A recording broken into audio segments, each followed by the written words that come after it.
Sha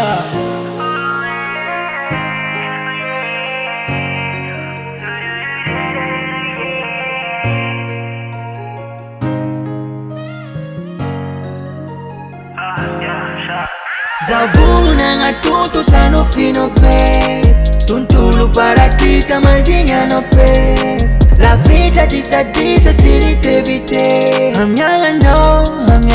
nya falya nga fananga baby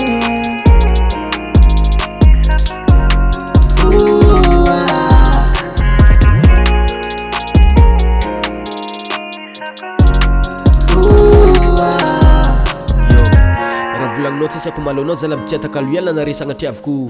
tamin'ny adalako za mivalo tsy anarindro fahavalo sy lakaigny nakatiaviko fitiava mandraky zay tsy mandalo tsary nijoro da alo tampodoa fa tsy diaviko betsaka ny ologno mialo fa nataoko kalokalo boka ndrefa nifiaviko atsika nogoromponenagna tamatavy nabaranao fa miala eto ny tegna mahasoa za tsy nanaiky limbenagna anao nagavy koa tsy nagnaraka volagnanao zaho voa tsisy raha nanignegnagna sanabavy vezivezy tanambô fa dimy antsika roa fa nirategna tandremagna aviavy tsikotsikonyolo mampiady antsika roa Zavuna tutu sa no fino pe Tontolo paradisa mandinha no pe La vita disadisa sini tebite Amyanga no nya falya nga fananga baby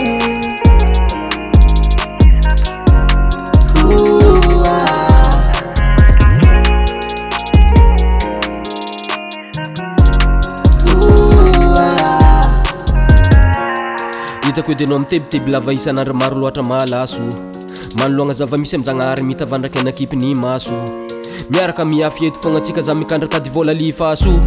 za ko tsy nagnaraka ny hevitrinao diran'andraky tsy nasiako andraso anao mitady filaminagna de nampiarigny tanagna misy fahanginagna de za nivarigny ny zanaka mila mihinagna de nampianarigny anao mitaky famasinagna de ho ampiakarigny hevitry nambaranao za tanterahigny fiaragna mila aminy tsisy aritahigny tazomitsika amin'igny fa tsisy ratapahigny angosina bavy anao tsanky Zavuna tutu sa no fino pe Tontolo paradisa mandinha no pe La vita disadisa sini tebite Amyanga